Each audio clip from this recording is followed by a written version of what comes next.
Está aqui conosco o senador Márcio Bittar. Boa tarde, seja bem-vindo aqui ao estúdio da 106 Rádio Cidade Cruzeiro do Sul, senador. Boa tarde, Flávio. É um prazer estar aqui. Muito obrigado pela oportunidade de prestar conta aos amigos, às famílias de Cruzeiro do Sul e do Juruá. É um prazer estar aqui. E se você me permitir, eu gostaria de, durante a nossa entrevista, eu esclarecer uma decisão que eu tomei, duas decisões no Congresso Nacional, que foi bastante comentada e bastante criticada. Eu respeitei a opinião de todo mundo e guardei para quando eu voltasse a andar no Acre, eu poder dar a minha opinião, né? Eu respeito a opinião de todo mundo, mas espero apenas que a minha opinião também seja respeitada. Mas estou aqui à sua disposição. Tem muita coisa para falar, mas vamos falar das últimas eleições para cá. Tá. As últimas eleições, né? Como é que está a sua vida política de lá para cá, né? Houve rompimento de laços, de alianças, conseguiu aliança. Como é que está? Flávio, perdeu na palavra que claro. O povo fala. As eleições para o governo, sim, né? Sim, a Márcia também, perdeu, o Senado, claro. Bolsonaro agora. Como é que está aí a sua vida política perante esse cenário aí? Veja bem, o que eu fiz no ano passado, se a pessoa que estiver me ouvindo, ou o meio político, for pensar politicamente, não vai entender por que é que eu fiz o que eu fiz. Porque na política, o Gladson queria me oferecer a vice, só não podia ser a Márcia. Uhum. Então, na política, no meio político, eu tinha que fazer isso. Eu tinha que chegar para a Márcia, tirar a Márcia da disputa, e indicar um outro vice. Só que como é que eu ia chegar para a mulher com quem eu vivi 32 anos, que fez tudo o que você que está me ouvindo possa entender de companheirismo, de solidariedade, de parceria. Sofremos juntos nas derrotas, quem me acalentava, o colo que eu deitava, o ombro que me amparava era o da Márcia. Como é que eu ia chegar para ela e tirar dela a possibilidade da candidatura? Então eu não podia fazer isso. Então, quem está nos ouvindo, se quiser entender o que eu fiz, esquece a política. Esquece a política. Eu não pensei em resultado para mim.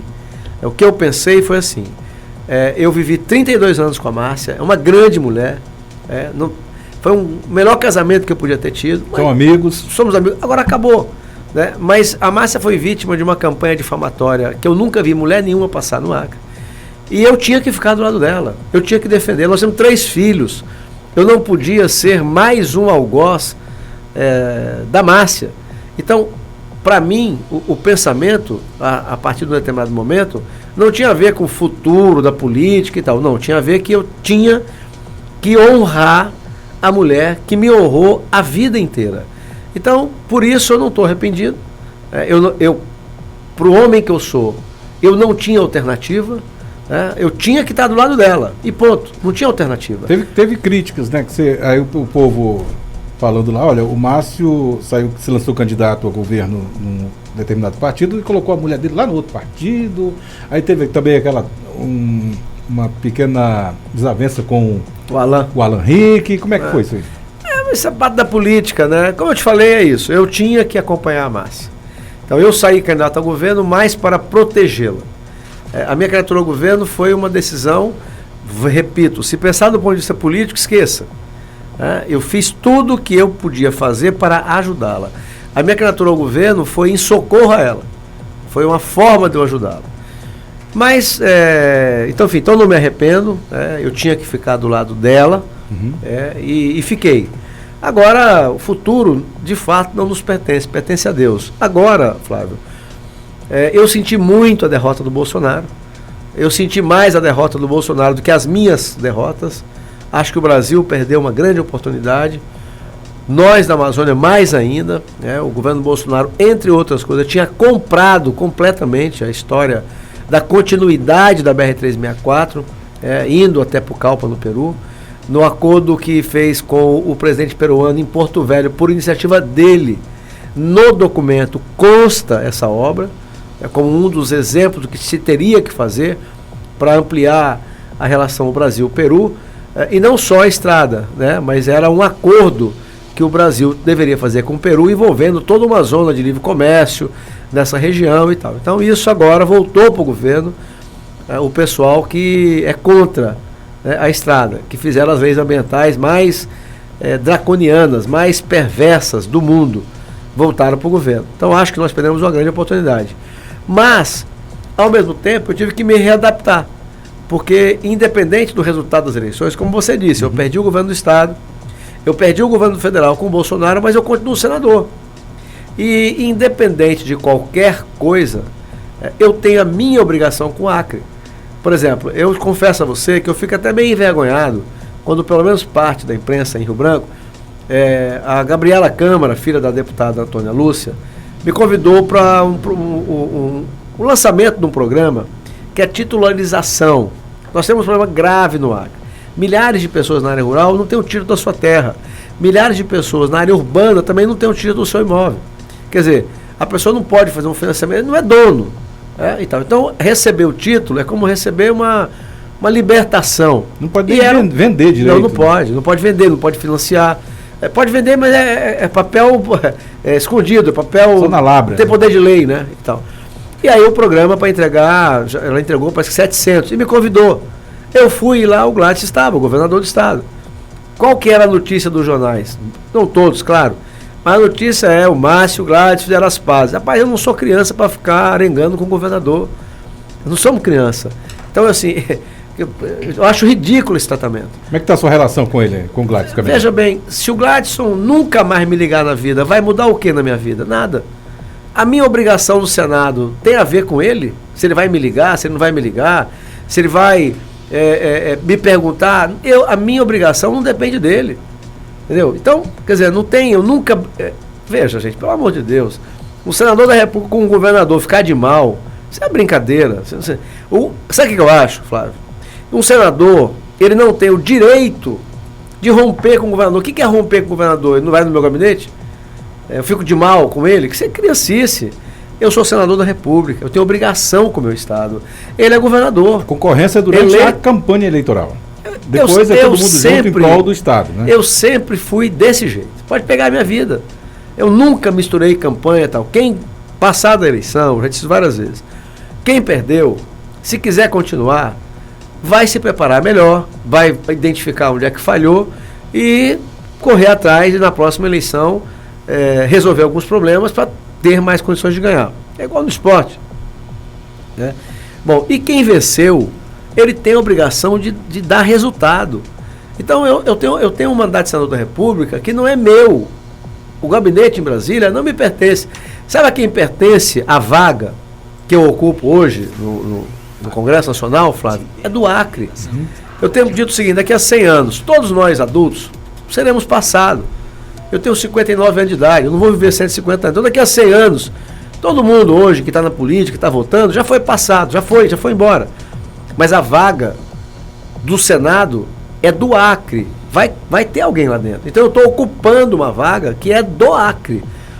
E enquanto eu ocupar essa vaga, eu tenho que fazer tudo para que eu continue ajudando o Acre. E é isso que eu estou fazendo. Vou falar em ajudar o Acre. Eu recebi um documento aqui, né, com muitas emendas e tal. Vamos falar um pouquinho sobre isso aí. Mas antes, vamos falar sobre a PEC da transição. Perfeito. Né? A gente que acompanha as redes sociais aí, o pessoal criticaram, né? O senador votou a favor da PEC e tal. Explica um pouquinho como é que funciona isso aí. Veja. E por que você votou a favor. Deixa eu te fazer uma indagação. Provavelmente, boa parte das pessoas que criticaram, e é um direito delas, né? E eu respeito a opinião, eu só peço que respeitem a minha também, só isso. Não precisa concordar comigo, né? É só respeitar. Eu respeito a opinião de quem me criticou e eu peço que a minha também tenha o direito de ser respeitada, de eu dizer e ser respeitado. Provavelmente, no caso nosso do Acre, as mesmas pessoas que me criticaram são as mesmas que pedem para a bancada arrumar dinheiro com orçamento para a BR-364. Então vamos lá. A PEC da transição, entre outras coisas, ele pedia, o ministro atual dos transportes, para aumentar o orçamento do Ministério dos Transportes. Inicialmente ela não chegava a 4 bilhões, eu fui relator do orçamento. 4 bilhões para o Ministério dos Transportes, para o Brasil, que é imenso, não é quase nada. Então o ministro pedia para aumentar o recurso para 20 bi. Eu votei a favor e mais do que isso, eu trabalhei para aprovar. Ora, como é que eu, se fizesse o contrário, suponha que o Bolsonaro, meu candidato, tivesse vencido a eleição. E ele ia ter que apresentar uma PEC da transição. Porque ele prometeu coisas, assim como o Lula prometeu, e não tinha no orçamento. Bom, se fosse o Bolsonaro que pedisse para eu votar, que apresentasse o projeto, eu votaria a favor? Votaria. Então por que eu vou votar contra? Só porque eu perdi a eleição com o Bolsonaro? Não. Só por embirra? Não. Então, e aí vamos lá, qual seria o efeito prático para o Acre? Então vamos que, ao invés de eu ter votado e ajudado a aprovar o aumento que o ministro dos Transportes pediu, suponha que eu tivesse trabalhado para derrotar e tivesse conseguido. Me unia, vamos dizer, a turma mais radical da oposição e derrotava o ministro. Com que cara eu ia lá no outro dia pedir para ele aumentar a verba do Acre? A resposta dele ia estar na ponta da língua. De onde é que eu vou arrumar dinheiro, senador? O senhor trabalhou para derrotar a minha proposta. Então eu ajudei, porque eu entendo que se fosse com o Bolsonaro, eu votaria a favor, então eu não posso votar contra só porque eu perdi a eleição. E isso foi o que deu moral para a bancada do Acre de cobrar do ministro, né, de pedir ao ministro que aumentasse a cota do Acre. O que é que tinha no orçamento original para nossas duas BRs? A 364 e a 317, 200 milhões. É muito pouco. Perto da buraqueira que virou a estrada. Aí ele passou de 200 para 600 milhões. Aí já é uma soma boa. 300 milhões é para ir tampando o buraco. Então nós vamos terminar o verão, que vai começar ainda, né? Hoje o Rio Juruá está bem cheio. Mas enfim, daqui para frente estamos mais perto do verão. E quando terminar o verão, nós vamos ter feito um bom serviço, quer dizer, o DENIT, né? De tampar buraco. 300 milhões. E 300 milhões é para começar a reconstrução. Porque de Sena Madureira a Tarauacá não é só tapar buraco, é reconstruir, porque aquele trecho está condenado desde quando ele foi feito. Na verdade, os técnicos do DENIT nunca aceitaram assinar o atestado de recebimento. Então é isso, quer dizer, eu sou acriano, sou senador. Quer dizer, eu não vou mudar o que eu penso. Mas existem coisas como essa que eu estou dizendo. Por que eu ia votar contra, trabalhar contra, se depois eu ia ter que ir lá, em nome do Acre, pedir para ele aumentar o dinheiro do Estado, para a BR-364 e 317? Então, eu não posso fazer isso. Eu não posso, vamos dizer assim, cruzar os braços, e agora que eu perdi a eleição com o Bolsonaro, eu culpar o PT. Então vai um prefeito me pedir uma coisa, rapaz, é o PT. Vai o governador me pede uma coisa, o culpado é o Lula, o PT, a Marina. Não, eu sou senador da República, através da mesa diretora do Senado. Eu também tenho o poder e eu vou, dentro do limite da ética, do que eu acredito, eu vou continuar trabalhando para ajudar o Acre. Agora mesmo. O senhor não tem divergência ideológica com a esquerda? Não, claro que eu tenho. Claro que eu tenho. Por exemplo, se a esquerda quer criar uma empresa estatal, eu sou contra, eu vou votar contra. Certo. Como agora, por exemplo, a esquerda quer acabar com a autonomia do Banco Central. Eu sou contra, eu escrevi artigo contra isso. Nomeou, tá arrumando dinheiro do BNDES para a Venezuela. Eu sou contra, acho isso um absurdo, está fazendo a mesma coisa que fez no passado. Nomeou gente do MST para estar no governo, o MST é fora da lei. Eu assinei agora a CPMI, que o governo não quer, para explicar o que aconteceu dia 8. Por quê? Porque a esquerda vendeu uma versão que foi o Bolsonaro que provocou aquele quebra-quebra. Não é verdade. E querendo culpar quem já não estava mais no governo. Então, quem estava no governo dia 8 de janeiro já era o PT. Agora há pouco saiu uma comprovação de um agente da polícia dizendo que o ministro atual da Segurança, né, da Justiça, que é o Flávio Dino, que era do Partido Comunista do Brasil, hoje parece que tem comunista que tem vergonha do nome, aí vira socialista, quando na verdade socialismo é apenas uma primeira fase do comunismo, segundo Karl Marx, que eu li e estudei quando era garoto, quando era jovem, até morei na União Soviética. Fui aprender o que não dá certo, para saber que isso não dá certo. Então o Flávio Dino tem gente em depoimento dizendo que ele foi alertado.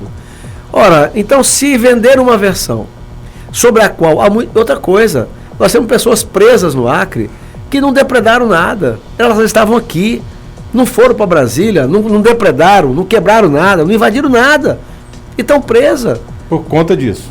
Quer dizer, então, eu acho isso uma arbitrariedade, sabe? Então, e aí, em cima disso, né, a esquerda e a grande mídia nacional vendeu a ideia que éramos nós da direita que invadimos, que patrocinamos e tal.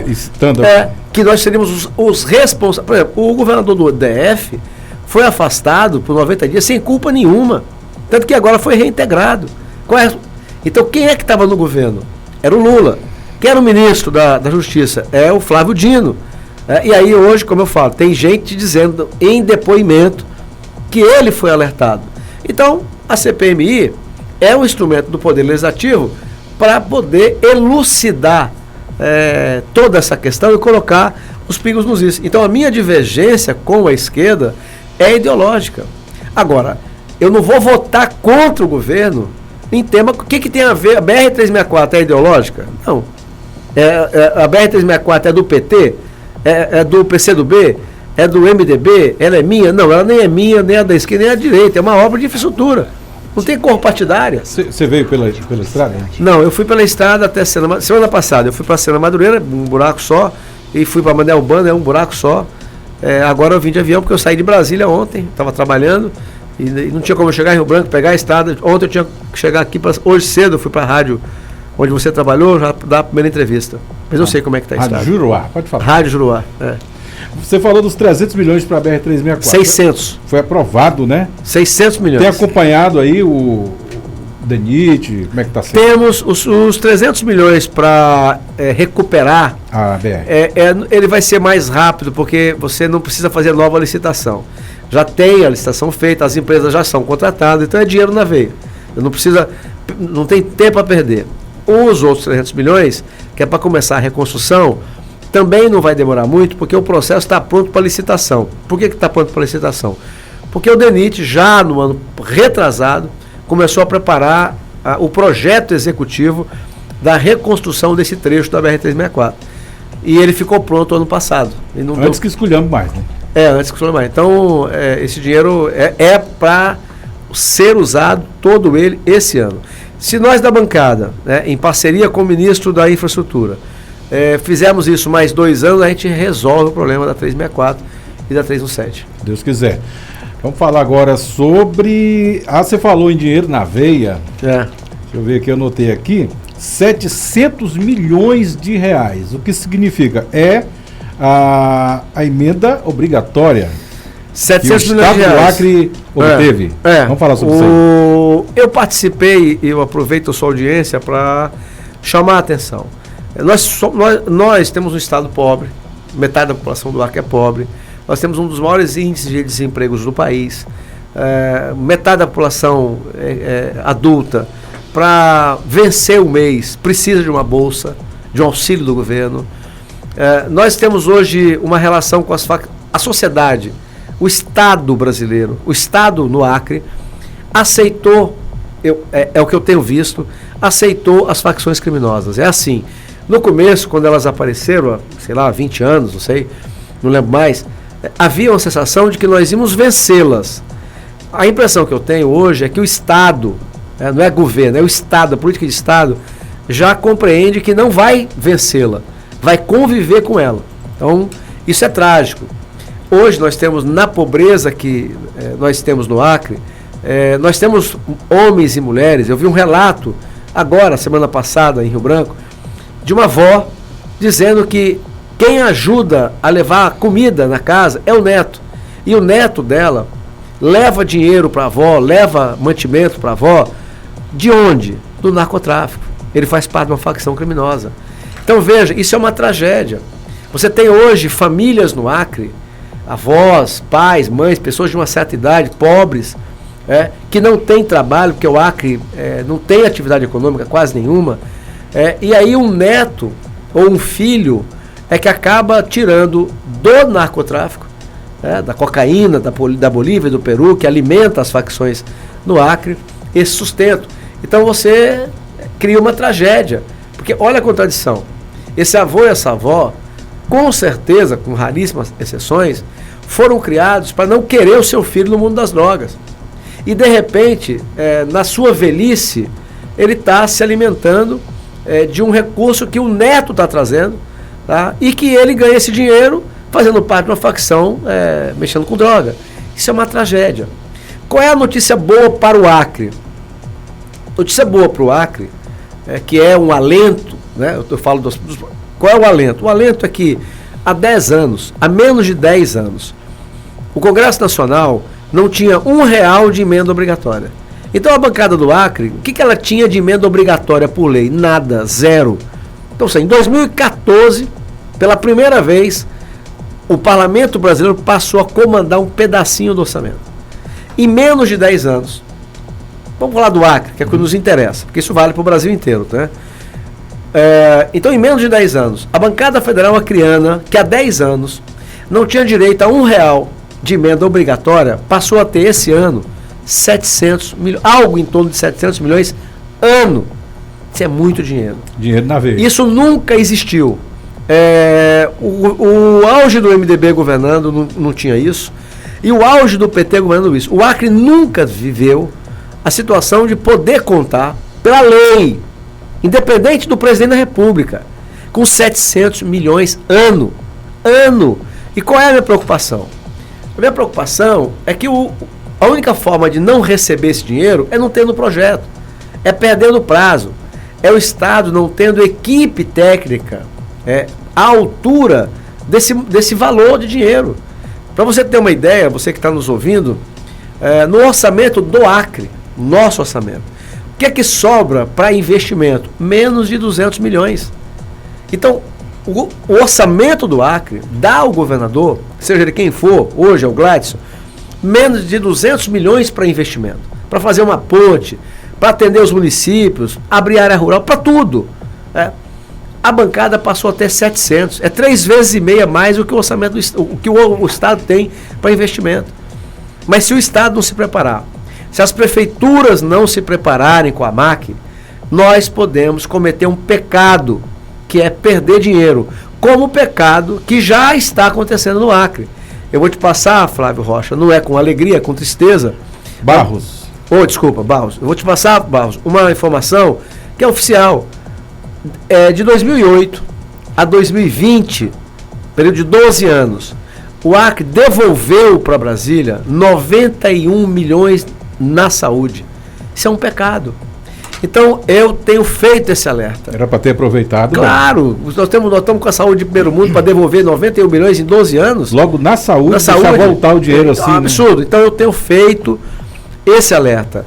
Até eu digo, né, que se perder emenda minha, eu vou ser obrigado a dizer. Eu vou fazer um material de divulgação e vou dizer. Agora, eu não quero fazer isso. Eu não quero botar um anúncio, uma prestação de conta oficial, paga, porque eu tenho direito, a lei me permite isso. Eu não quero fazer isso. O que eu quero é ver o serviço acontecendo. O que eu quero é ver o fruto do trabalho meu, da bancada, acontecendo. Aqui, por exemplo, no Cruzeiro do Sul, no Juruá. Hoje, terminou metade do mandato. Quanto eu arrumei para o Juruá? Mais de 80 milhões. Só para Cruzeiro do Sul foram mais de 40. Só na saúde de Cruzeiro do Sul, e hoje a secretária Valéria mencionou, me comovi com isso. Eles já receberam, já está na conta, nesses 2 anos, 15 milhões. E agora, o prefeito esteve lá, e mês passado, eu arrumei mais 5 milhões. E ela estava me dizendo de tudo que a saúde está fazendo graças à minha emenda. Aqui, por exemplo, se você pega a 405, eu ajudei isso que o Gladys está fazendo. A duplicação é fruto de um financiamento. Quando o Gladys assumiu, o Estado tinha uma série de problemas econômicos. Quem que levou, a pedido do governador, quem é que levou o governador e a equipe do governador para se reunir em Brasília em 2019, com o ministro Paulo Guedes e toda a sua equipe para destravar os problemas econômicos burocráticos que o Acre tinha? Fui eu. E foi daquela reunião que estava o staff do governo do Estado, estava o staff e o próprio ministro Paulo Guedes, isso em 2019, é que começou a destravar, e aí isso permitiu ao Gladson pegar dinheiro emprestado. Então, quando eu vejo a obra aqui da duplicação, eu ajudei a fazer. Eu estou te falando, Flávio. Eu estou falando da duplicação. A C405. Daqui até o aeroporto. Sim. Eu ajudei. Se o governo do Estado pôde pegar dinheiro emprestado, lá atrás, quem levou o governo para negociar com a Fazenda e abrir as portas fui eu, então eu ajudei. Mas Minha obrigação. Muitas vezes eles não divulgam, né? Foi uma emenda, uma ajuda do senador Márcio Bittar. Vou te dar um exemplo. Só aparece lá, governo do Estado. Eu ajudei, porque eu ajudei a que ele me pediu para destravar e abrir as portas do Ministério da Fazenda. Aí uma emenda minha, 17 milhões, é o que tem aí para reconstruir o trecho do aeroporto de Cruzeiro do Sul a rotatória de Rodrigues Alves e Mâncio Lima.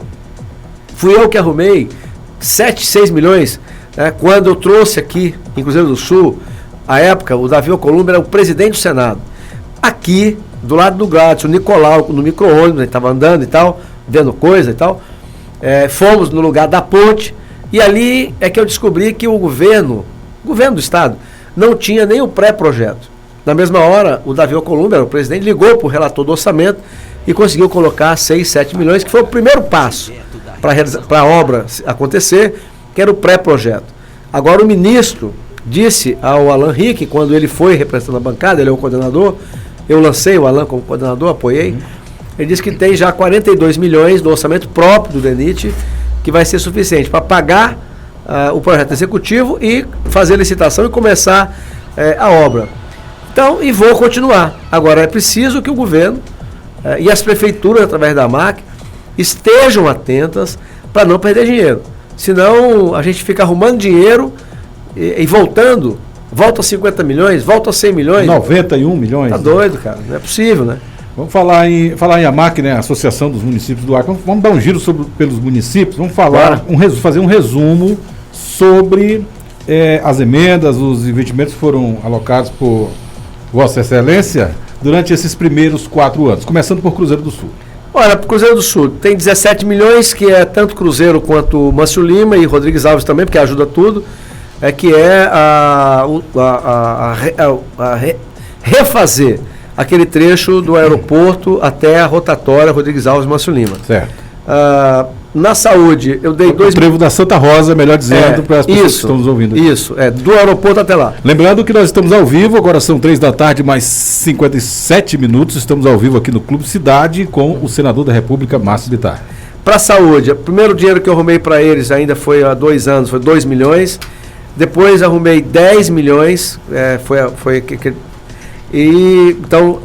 depois teve aqui, na época da Covid, arrumei 2, então só para a saúde já foram quase 15 milhões, e agora eu dei mais, esse já está na conta, e agora arrumei mais 5 milhões, que é a emenda que a gente chama de emenda especial, que ela passa por cima de algumas burocracias e vai mais direto para a conta. Então só para a saúde de Cruzeiro do Sul foram 20 milhões, sendo que 15 já está na conta, já foi gasto, estão gastando. Ainda hoje eu vou lá com a secretária num posto de saúde feito e alimentado por essa emenda, uma delas, né, e tal. Então só para Cruzeiro do Sul, entre tudo, foram enviados, que já estava tudo empenhado, dá mais ou menos 41 milhões de reais só para Cruzeiro do Sul. Porto Walter, entre tudo, saúde, dinheiro para ruas que me pediram, 2 milhões e 800, quase 3 milhões. Então dá 4 milhões e 200 entre saúde, obra de infraestrutura urbana, né, asfaltamento de estrada, de ruas, em Porto Walter. Rodrigues Alves, acabei de arrumar mais 2 milhões e meio, também de emenda especial para a saúde. Então isso dá um total de 4 milhões e meio que eu arrumei para Rodrigues Alves. Entre dinheiro para saúde, dinheiro para uma estrada que estão fazendo lá, 1 milhão, quase 2 milhões, que vai atender, vai ser os primeiros quilômetros de asfalto na área rural de Rodrigues Alves. Eu estive lá hoje, inclusive. Tem alguma coisa aí para relação à ponte de Rodrigues Alves, que é a questão do momento, essa ponte. Eu falei, mas vou repetir. Só para terminar antes, eu volto para a ponte. Marechal Taumaturgo, arrumei 5 milhões para fazer a passarela do Rio Amônia, que está perto de fazer a licitação. Eu estou apreensivo com essa operação Ptolomeu, porque só o DERAC tinha mais de 200 milhões de emenda minha para licitar agora. Uma das licitações que eu aguardo com muita expectativa é a da passarela sobre o Rio Amônia, mas está empenhado. Eu tenho medo que atrase um pouco mais. Então são 5 milhões, aí foi dinheiro para saúde e tal, enfim, Taumaturgo, eu indiquei 5, 6, 7 milhões, mais ou menos, nesses 4 anos. E Mâncio Lima, contando com o dinheiro da estrada, dá algo em torno de 14 milhões de reais, mas contando eu divido isso entre Cruzeiro do Sul e Mâncio Lima. Então, no Juruá, nos 5 municípios, na metade do mandato eu arrumei quase tudo empenhado, muitos já foram para conta e outros eles estão em processo de licitação. No caso da ponte de Rodrigues Alves, o povo de Rodrigues Alves e do Juruá sempre teve meu apoio a ela, até pela minha história. Como eu disse, a BR-364 não foi inventada pelo regime militar para acabar em Cruzeiro, é para passar, é para ir lá no Pacífico. Então, como eu disse, eu que arrumei com o Davi Alcolumbre, quando eu trouxe ele aqui em Cruzeiro do Sul, os 6 milhões para o primeiro passo, que era o pré-projeto, foi feito o pré-projeto. Depois a gente discutiu sobre a bancada colocar um recurso para garantir o projeto executivo. Isso não foi necessário, nem deu certo, mas o DENIT fez o projeto executivo, está terminando e terminando o projeto executivo, o próximo passo é licitar. E o ministro disse, eu não fui na reunião, porque eu estava no Acre. O Alan foi, que é o coordenador, e foram vários parlamentares da bancada federal. Só não estava eu, se eu não me engano, só não estava eu, que estava no Acre, e a Antônia Lúcia, que estava numa outra agenda. Mas o Alan, o coordenador, foi representando a bancada. Foi o dia que ele disse, em função de nós termos aumentado a verba dele, ele aumentou a verba do Acre de 200 milhões para 600 milhões. E disse também para a bancada acriana que tem os 42 milhões iniciais para pagar o projeto executivo e fazer a licitação e começar a obra. E o resto a bancada vai arrumando por ano. A ponte deve ficar entre 50 milhões, por aí, eu imagino, 60 milhões. É um sonho do máximo, povo lá. E é importante, né? Sabe tanto que é importante? Eu não moro aqui. Eu moro no Rio Branco, Brasília. Brasília é Rio Branco. Quando a gente vem para cá, a gente já acha ruim não ter a ponte. Imagina quem mora aqui, que toda hora tem que ir, tem que vir de lá para cá, é um transtorno. Então, mas se Deus quiser, antes de terminar meu mandato de senador da República, a gente vai ver essa ponte. Pois é, em 2023, né, já garantiu recursos, 5 bilhões aqui já foi anunciado, né?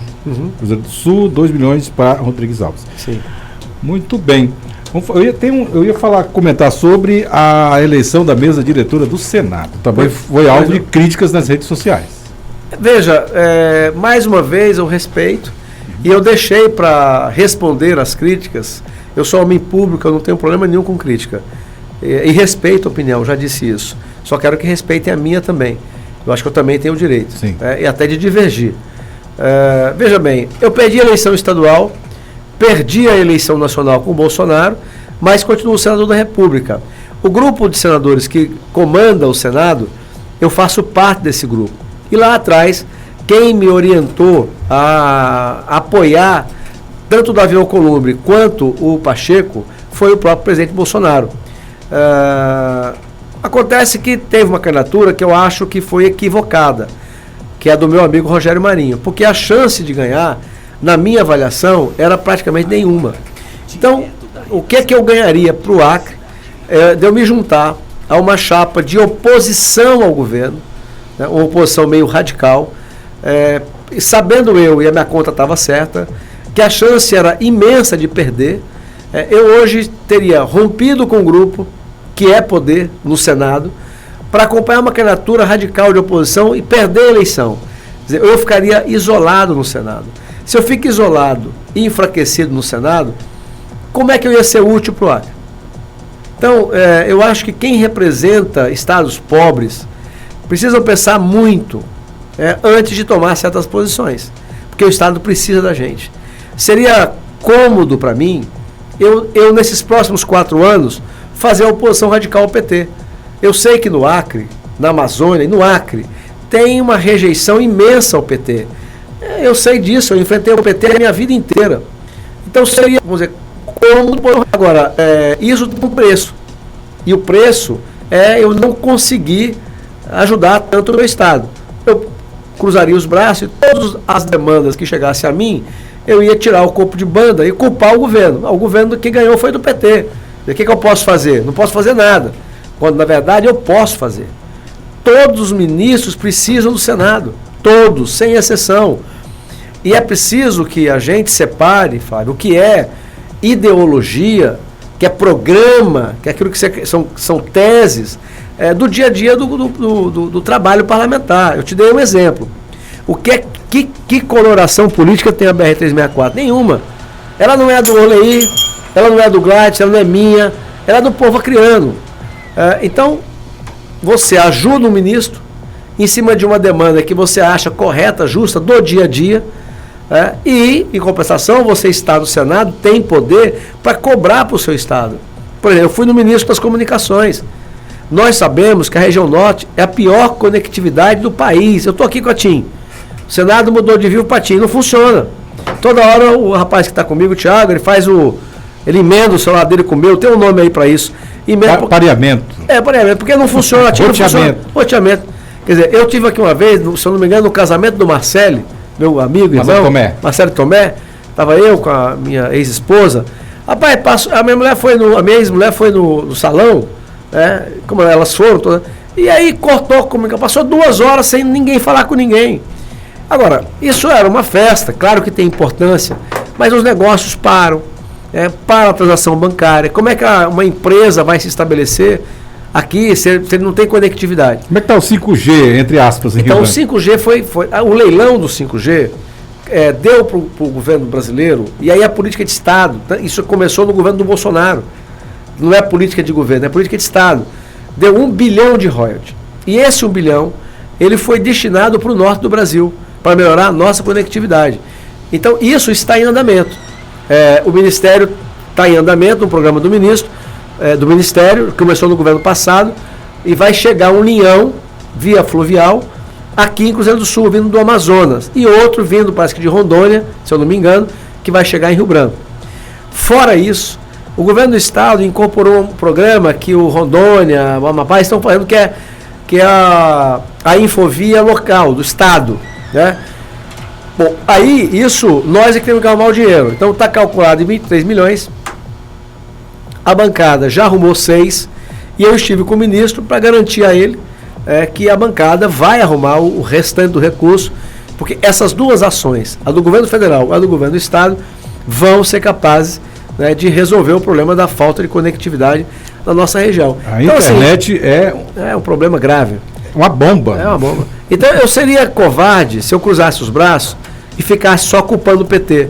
Mas não, eu sou senador, isso é um poder, tá? E na medida do possível, tá, eu vou continuar usando tudo que eu posso para continuar ajudando o Acre. Agora mesmo, o ministro Valdez Góes, na audiência que nós fomos para tratar de outro assunto, o senador Alan Henrique comigo, ele anunciou que o Ministério estava liberando para licitação uma outra emenda minha lá para o município de Porto Acre para fazer 10 quilômetros de asfalto e uma ponte que vai ajudar projeto de assentamento que tem milhares de famílias, né?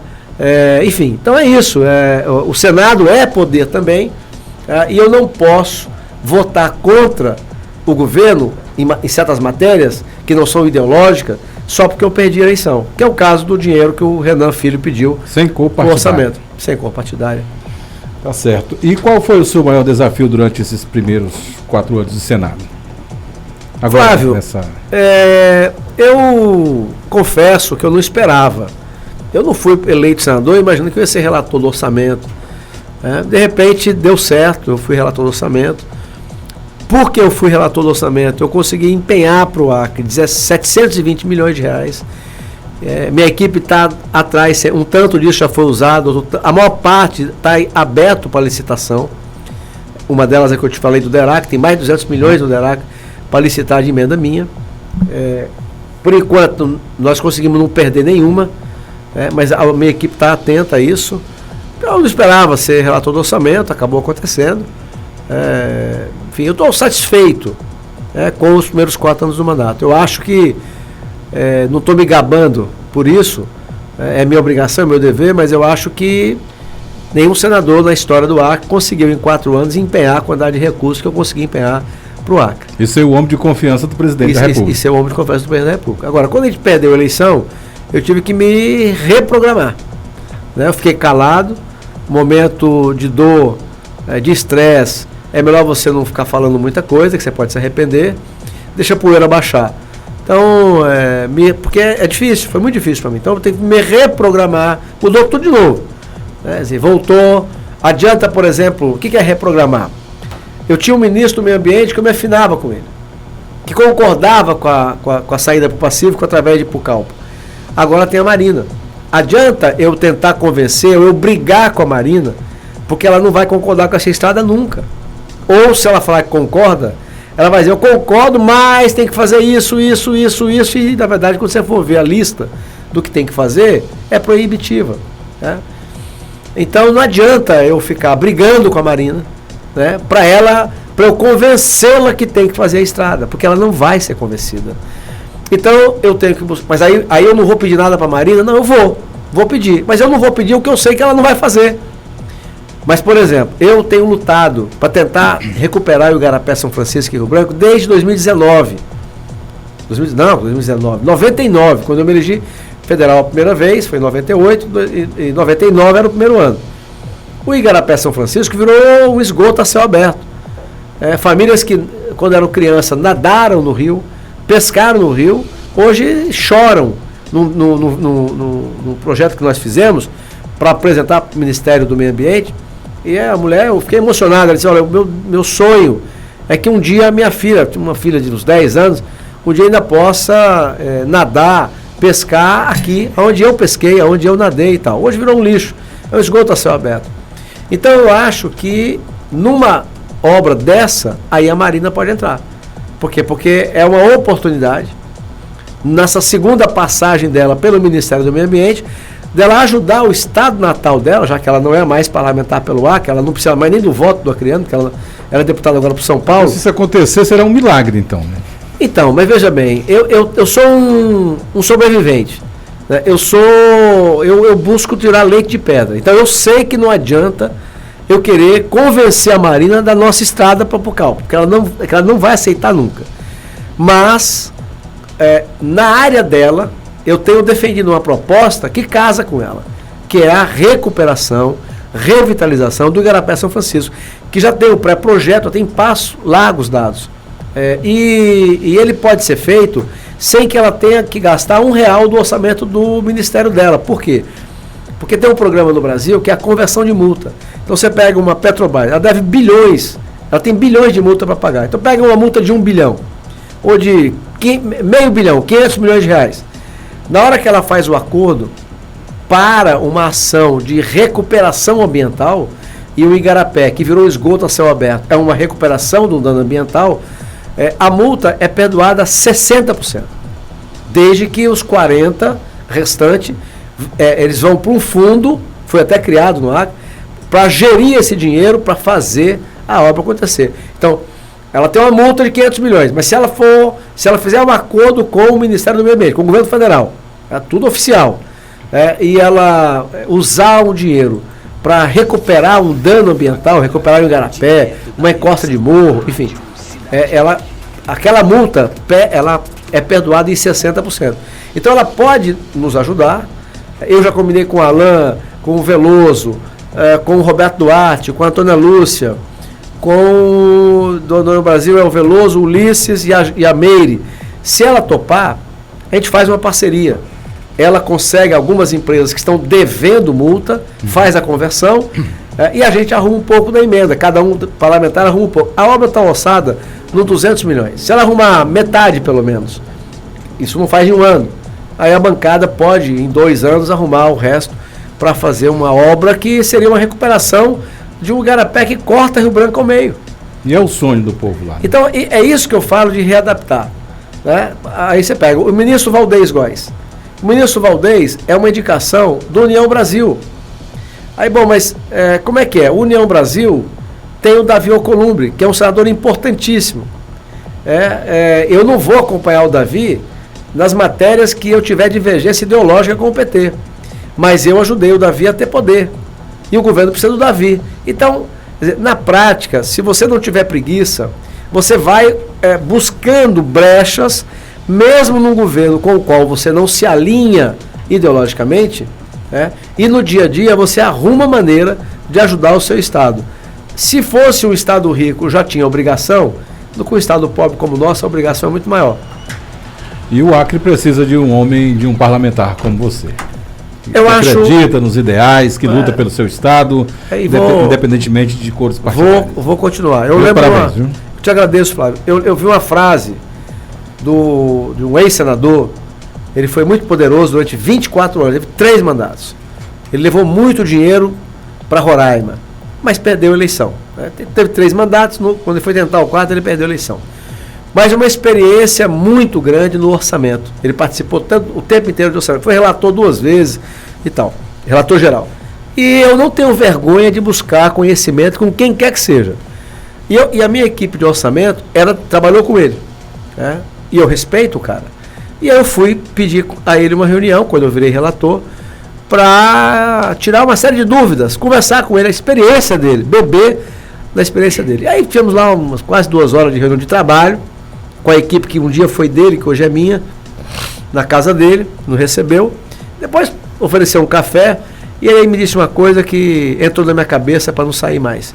Ele falou assim: Márcio, para estados pobres como os nossos, se os 3 senadores forem oposição radical, o que é oposição radical? Vota contra para lascar o governo porque é meu adversário. Isso para mim que é o resumo de radical. Se os 3 senadores de um estado pobre como os nossos forem oposição radical ao governo federal, é um direito deles, mas será um prejuízo imenso para o estado pobre como o nosso. Então, assim, eu nunca apoiei o PT. Vai vir a eleição municipal, eu estou contra. Aliás, se depender de mim aqui no Acre, porque o Jorge Viana, ele agora voltou a ter poder. A única campanha que a esquerda fez quebrada no Acre foi a do ano passado. Em 2026, eles vão ter estrutura de campanha. Vão estar com o governo federal na mão. O Jorge está com só de salário ganha 65 mil, diária, estrutura desse Alcre, até 1,5 bilhão de orçamento. Então eles vão voltar a ter um palanque estruturado em 2026. E os meus adversários são a esquerda. Então, se depender de mim, se depender do Márcio Bittar, eu vou unir de novo União Brasil, MDB, o PL, o Republicano e o PP do Gladys.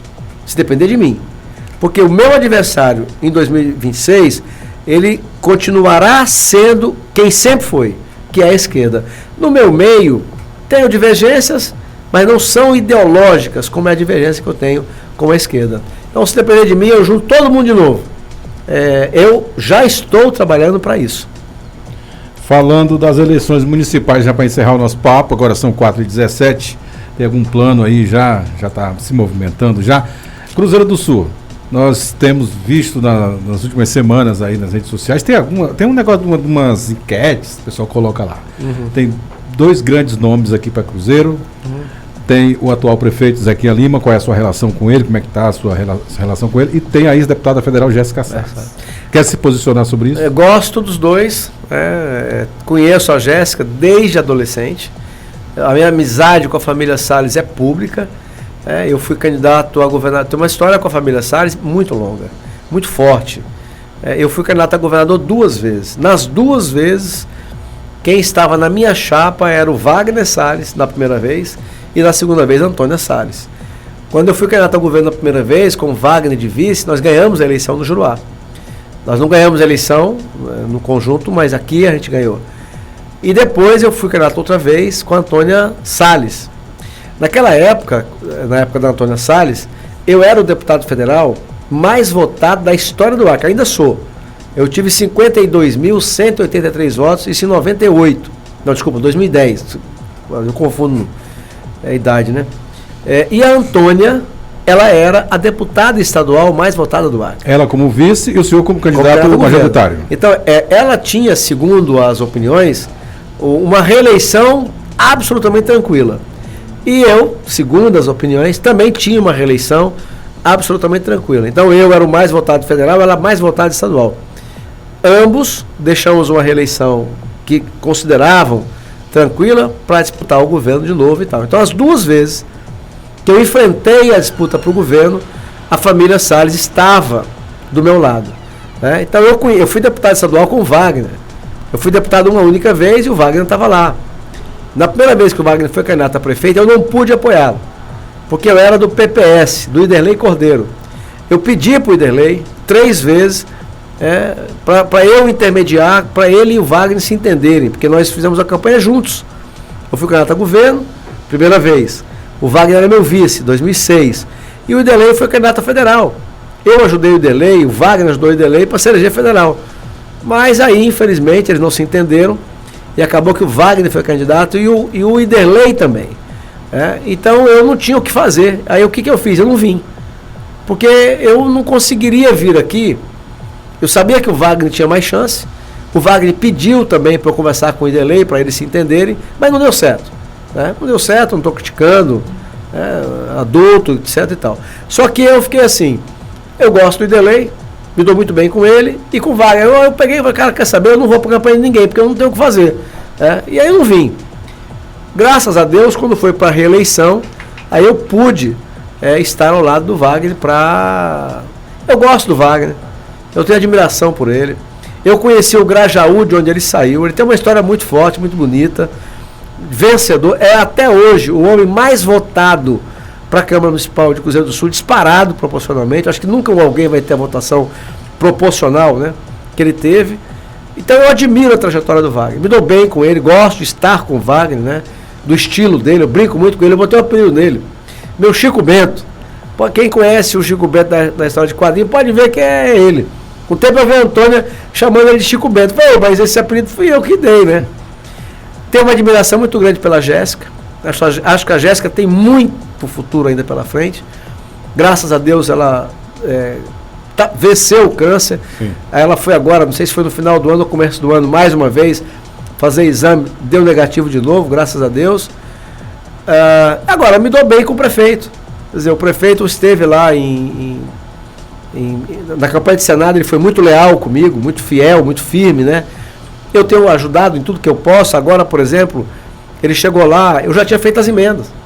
Eu falei, cara, e ele estava ansioso, eu diria até um pouco, não vou desesperado, mas assim, ele estava preocupado, porque ele chegou lá e as portas já estavam fechadas. Fechadas em que aspecto? Nós já tínhamos destinado as emendas.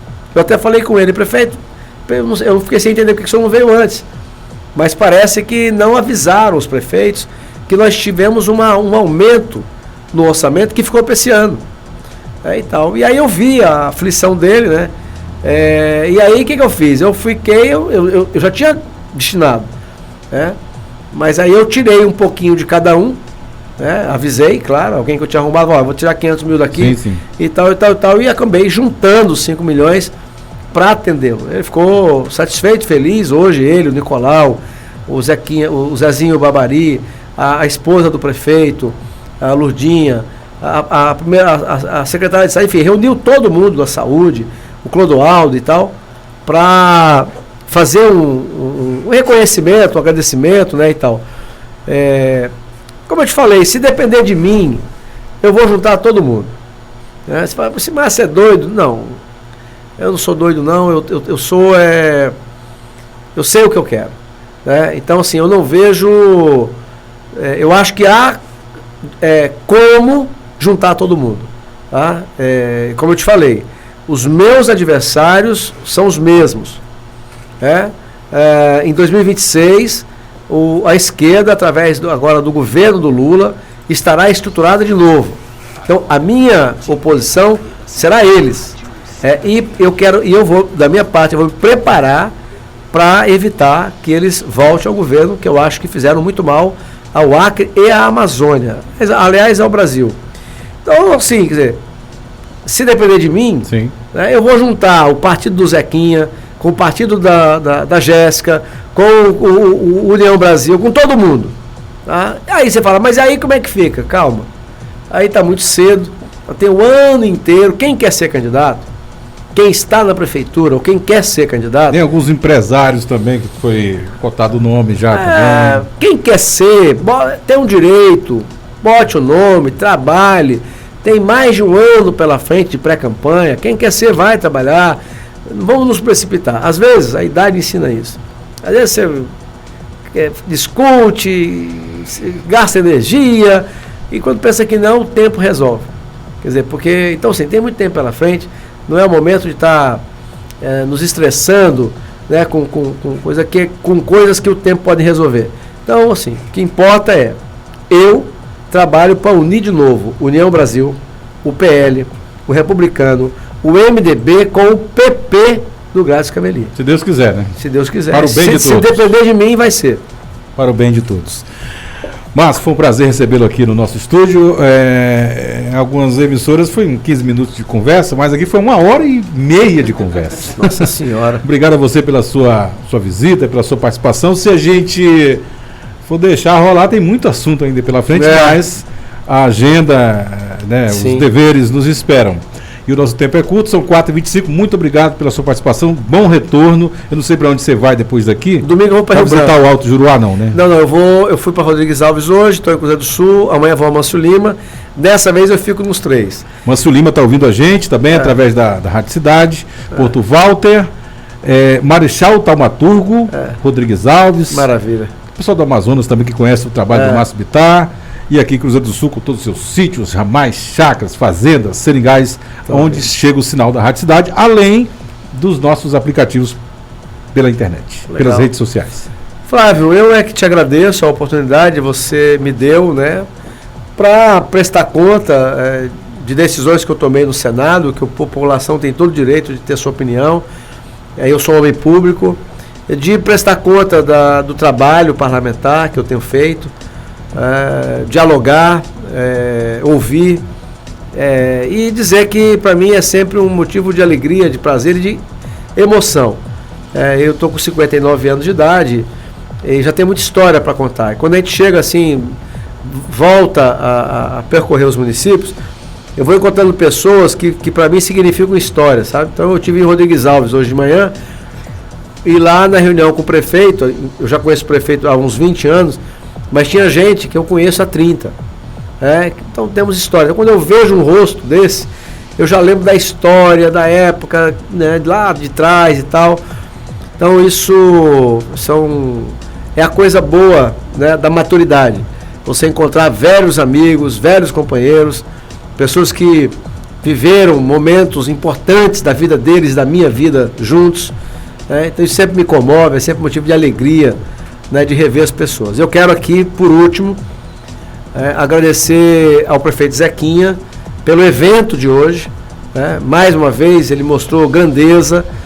Ele está cirurgiado, eu vou visitá-lo amanhã, mas ele mais uma vez mostrou grandeza, né, de pedir a todos os vereadores, a secretários, enfim, o staff da prefeitura toda, né, o deputado Nicolau, o deputado Clodoaldo, o deputado Zezinho Barbari, enfim, mas principalmente ao prefeito Zequinha e à primeira-dama, Lourdinha, que mais uma vez reuniu a prefeitura para fazer a notícia e o agradecimento desses outros 5 milhões que eu coloquei de emenda especial para a saúde de Cruzeiro do Sul.